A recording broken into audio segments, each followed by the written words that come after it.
Be ready. 5 seconds. Start.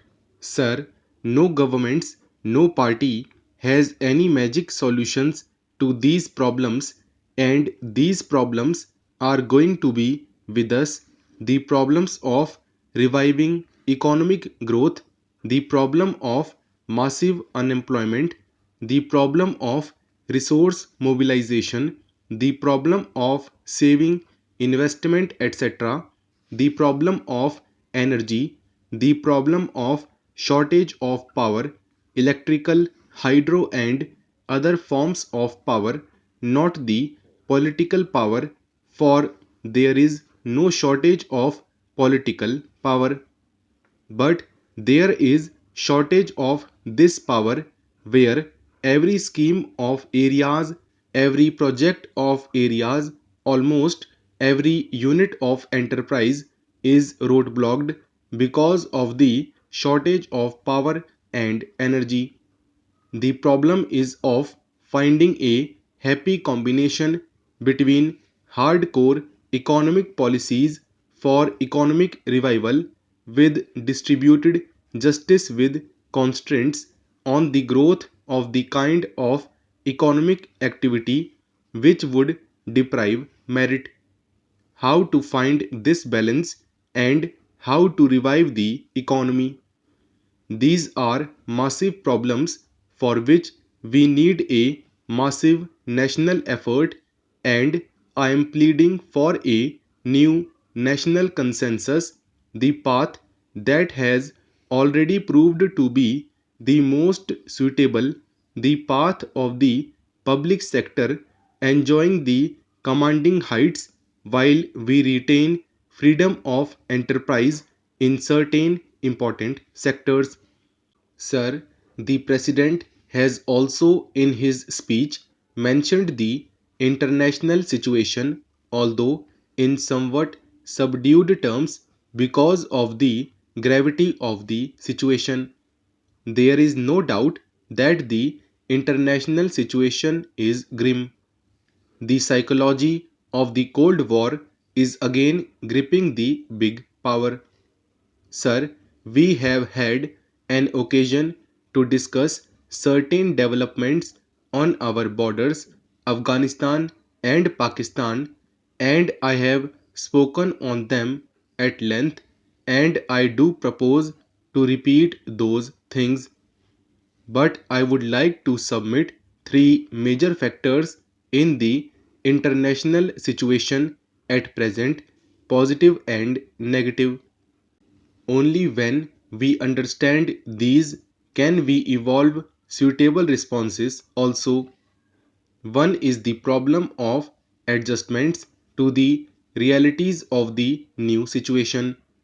The new situation is that at one time we saw one power or one set of powers predominant, dominating the seas, dominating the pathways, and now another set of powers have arisen with an equal measure of power.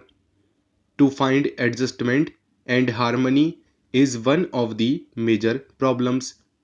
We had the philosophy or the theory of the preponderance of power, we had the theory of sufficiency of superiority, and we had the theory of sufficiency of power here.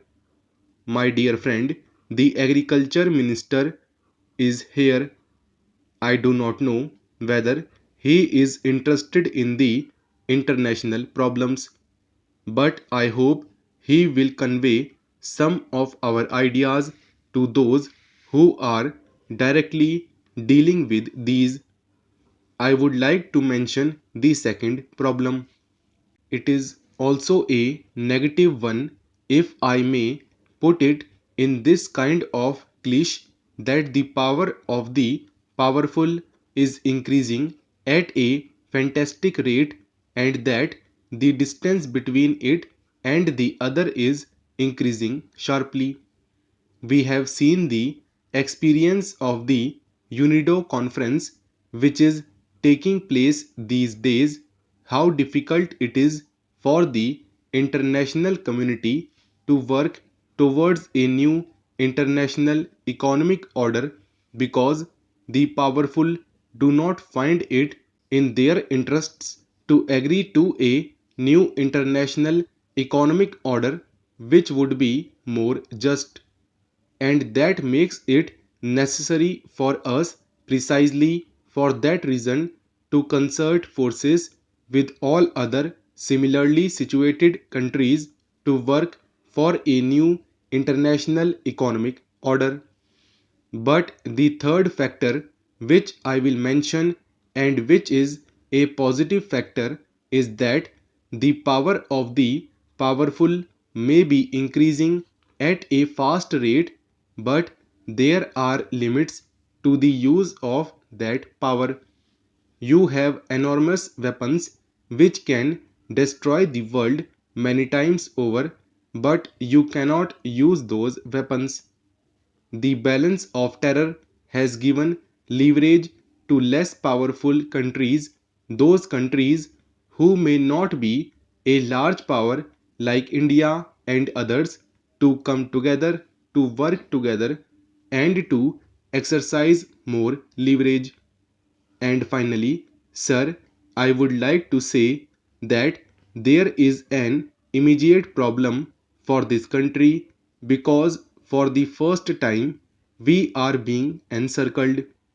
There is the US, China, Pakistan combined, whatever may be their calculations for the rest of the world, and I know that at least the United States is worried, is bothered, is concerned about the Gulf more than anything else, about the Middle East, about the oil, and so forth.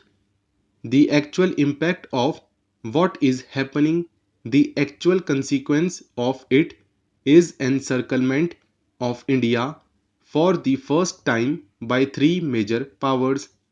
They will put bases there. Today, we read in the newspapers the minister is going to the special assistant to the US president, who himself is going to Pakistan.